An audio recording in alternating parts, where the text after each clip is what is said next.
My wife was unfaithful after 23 years, but her boyfriend dumped her for being too old, and now she wants to come back. I will never let that happen. I'm a 50-year-old man who was married to my wife, Ami, 48, for over 2 decades, to be exact, 23 years. We also have 3 children together. The oldest is 22 and the youngest is almost 18. Their names are Rachel, 22, Jack, 19, and Abia, 17, soon to be 18. Recently, Ami confessed that she had been cheating on me with her coworker, Matt, who's 27. Obviously, I'm using fake names. About a week ago, she asked to have a serious talk and told me she'd been with Matt for 2 years. She said she finally felt ready to be honest and take things to the next level with him. Since all of our kids are basically grown and ABA would be legally an adult in 2 months, she believed it was the perfect time to tell me the truth. I was devastated when she confessed. I'm grateful that none of our children were home to see me completely fall apart, drowning in tears and having a full-on breakdown. Rachel was at work after her university classes, Jack was away at college, and ABA was at a friend's house that day. So it was just the 2 of us at home, which I'm sure was exactly why she chose that day to break the news. She tried to comfort me as I sobbed and begged her to stay, pleading for another chance to save our marriage.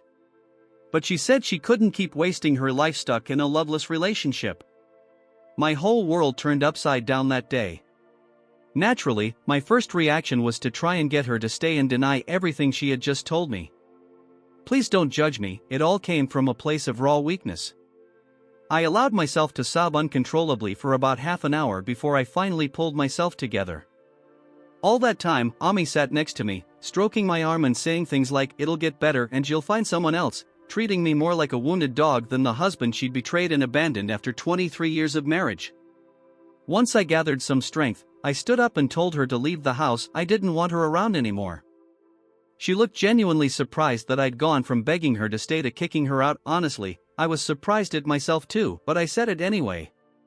If she had anything else to say, she kept it to herself. She quietly packed some of her things into a duffel bag she had clearly prepared beforehand. That's when it hit me, she had already planned everything. She left after giving me an awkward side hug that I didn't even return. I just stood there, frozen like a statue. Once Ami was gone, I cried like a baby for hours until ABA came home. I was absolutely crushed and had no idea what to do with myself. My marriage was in ruins, and even worse, the woman I loved more than anything had been cheating on me for 2 whole years, without the slightest remorse.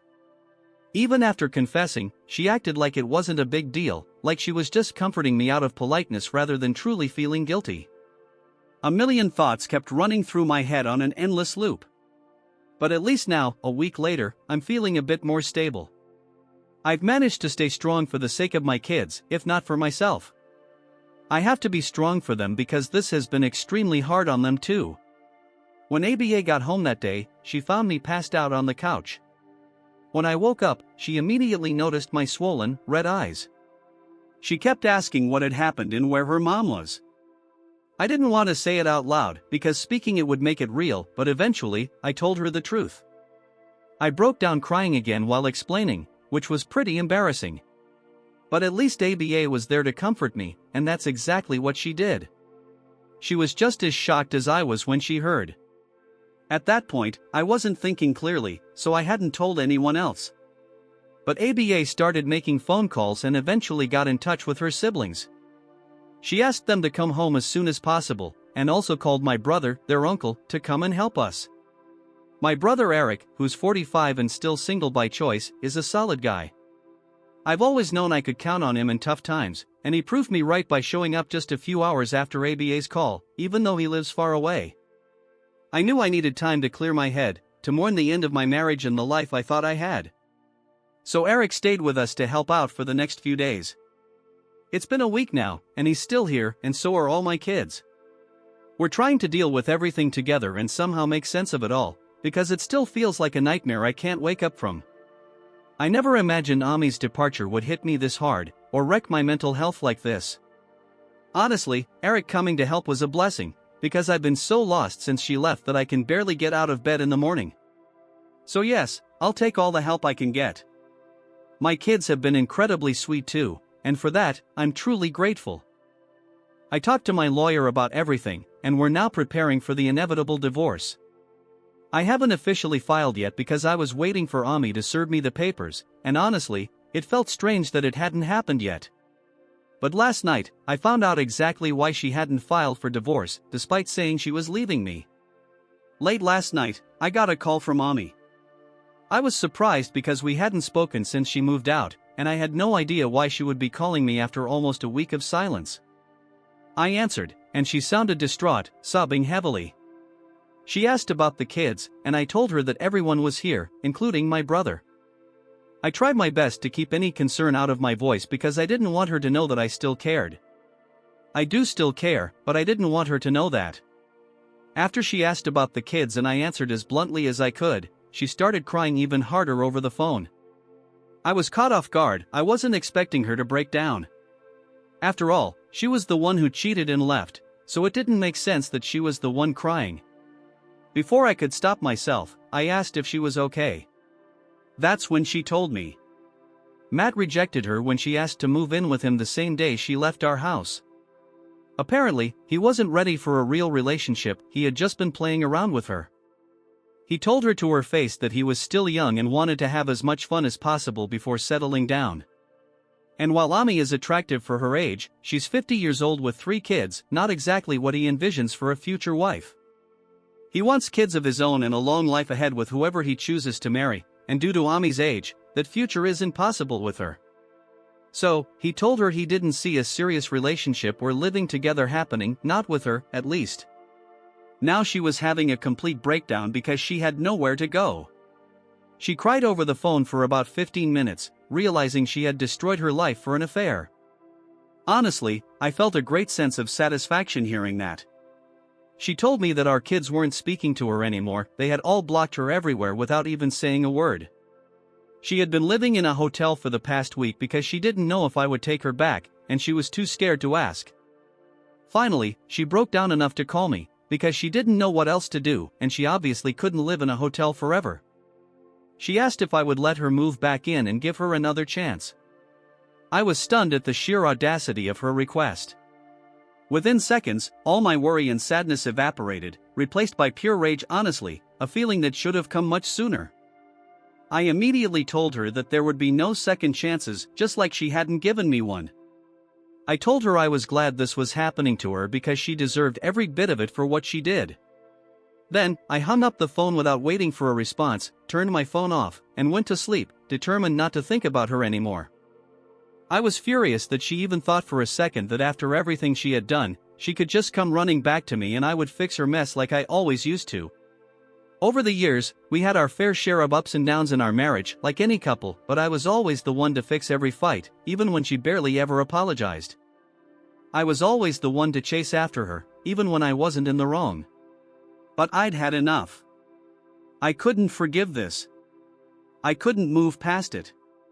And honestly, I didn't even want to. This was the harsh reality I needed. I had always loved my wife more than she loved me, more than she ever deserved to be loved. But that's over now. I don't think I'm wrong for kicking her out and refusing to let her come back. After all, the house is legally mine since I'm the one who bought it. She can't force me to let her live here, although she has been trying to manipulate me into thinking I'm cruel for not doing so. When I finally turned my phone back on this morning, I found a bunch of angry texts she sent after our call. She was furious, playing the victim, claiming I was selfish and didn't care about her at all, which is absolutely wild, considering she was the one who cheated on me. She even accused me of turning our kids against her, which isn't true. Until she told me, I didn't even know that they had blocked her and refused to talk to her.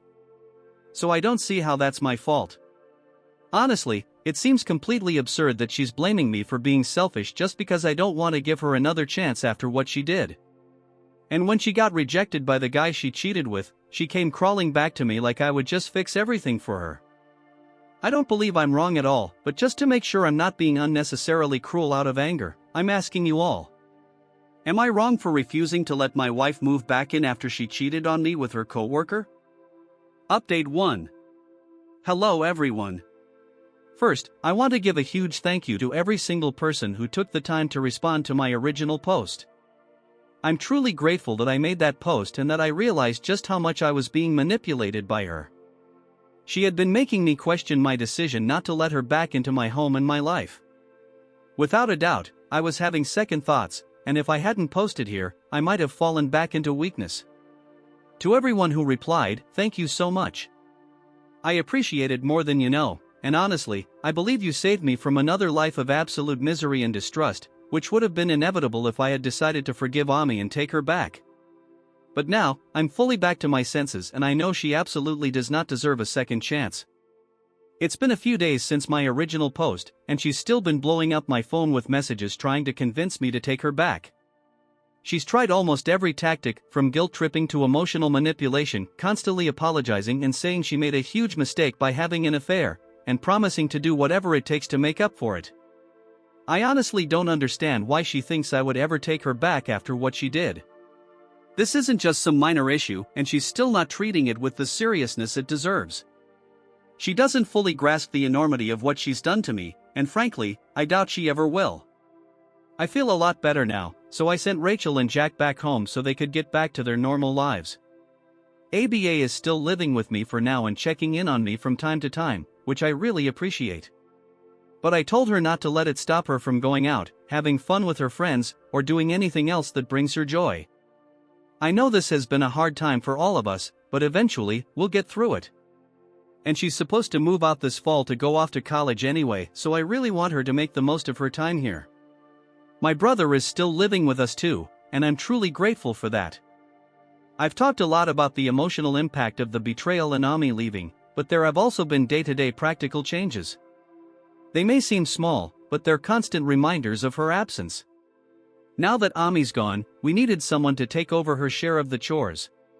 She used to do all the laundry because she said she liked doing it. The kids and I mostly kept the house clean, took out the trash, and washed the dishes while she did the cooking and laundry because those were the things she preferred. But now Eric and I have taken over because ABA is busy with her own life, and I wasn't about to tie her down to household chores. My brother has been an absolute lifesaver since he came here. He's not the most emotional or affectionate person, but he's been there for me, and just having him around has made me feel like I can finally breathe a little, which, honestly, I really needed. I know at some point he'll have to return to his own life, but I'm lucky to have him here with me for now. As for the legal side of things, my lawyer and I officially filed for divorce yesterday. We filed a petition after realizing that since Ami had nowhere else to go, she wasn't going to file for divorce herself because she was hoping to come back. Now she'll be served in a few days, and then the real battle will begin. Just thinking about it already exhausts me, so I can only imagine how mentally draining it'll be once I'm actually in the middle of it. I never imagined I'd have to get a divorce, but here we are. It's a terrible feeling, but there's nothing more I can do. At least I know I did everything I could to keep our marriage intact. What's happening now isn't my fault, it's hers, and I don't need to feel guilty about it. I'm also grateful that our kids are already adults, because I honestly don't think I could handle a custody battle on top of a divorce. Update 2. Ami was served with the divorce papers today, and judging by the text she sent me, I don't think she took it very well. I haven't blocked her yet because I still haven't found the mental strength to completely cut ties with her, but I will soon. She sent me several bitter messages, wishing bad things would happen to me.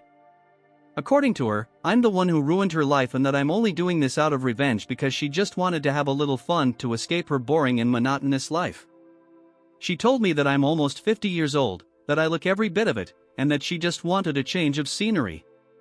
I'll admit, looking my age is fair. I stopped going to the gym years ago, and my hairline is definitely receding.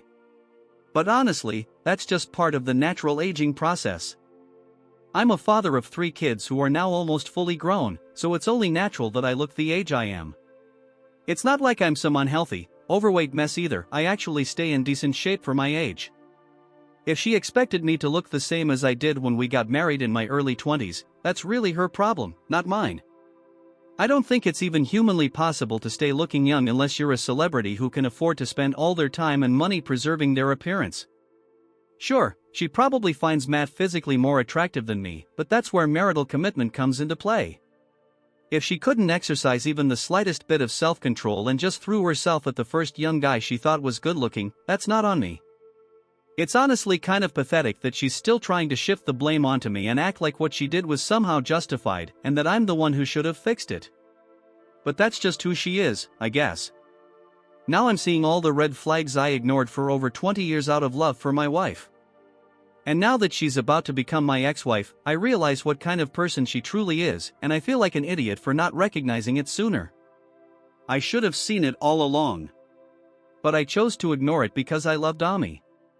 And even now, deep down, I know I still love her, which is pathetic and honestly pretty shameful to admit, but I can't help it. That's really what's kept me from blocking her and cutting all ties up until now. But I'm praying I find the strength to do it soon because I honestly don't think I can keep dealing with her madness. I don't want to see this side of her anymore. I won't even call it her bad side, because what she's showing me goes way beyond bad. It's cruel to the point where it's almost laughable, if that's even possible. Update 3. There's been an ironic twist of events, but thankfully it doesn't directly affect me. A few hours ago, my daughter Rachel told me that Ami is now involved in some online drama with Matt.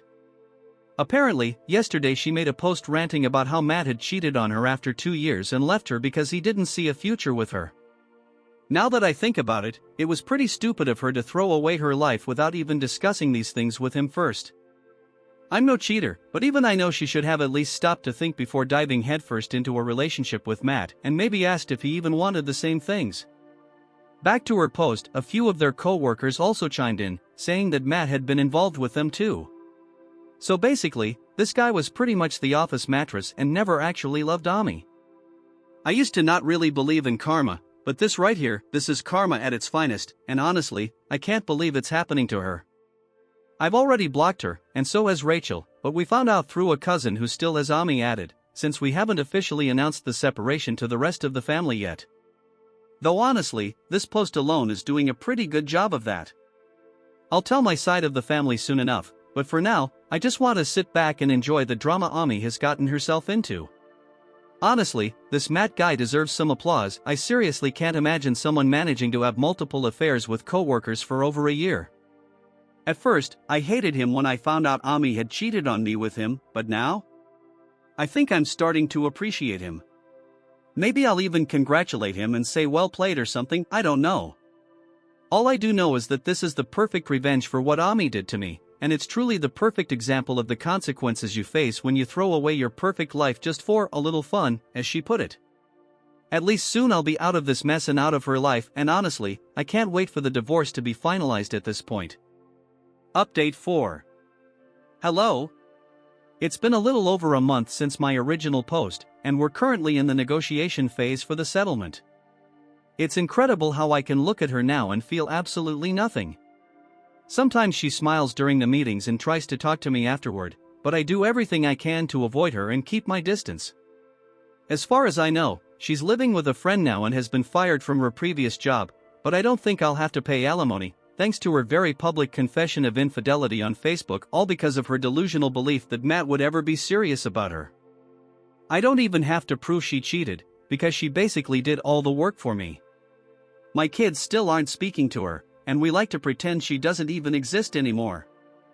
I know that's probably not the healthiest approach, but we'll deal with that later, once a little more time has passed. Right now, it's just too fresh to even start addressing it. Emotionally, I'm doing much better than when I first posted here, and I know it'll only keep getting better with time. I'll probably start therapy in a few days once I have a bit more free time after the divorce is finalized or something like that, and maybe that'll eventually help me fully come to terms with everything. Reddit Relics comment. What an intense story. Honestly, I believe OP did the right thing by moving on and putting his own happiness first. Sometimes, we need a harsh wake-up call to truly see who deserves to stay in our lives. I hope he continues healing and builds a much better life without her. If you liked the video, smash that like button, subscribe, and hit the bell so you don't miss the next wild Reddit tale. Thanks for watching, and I'll catch you in the next one.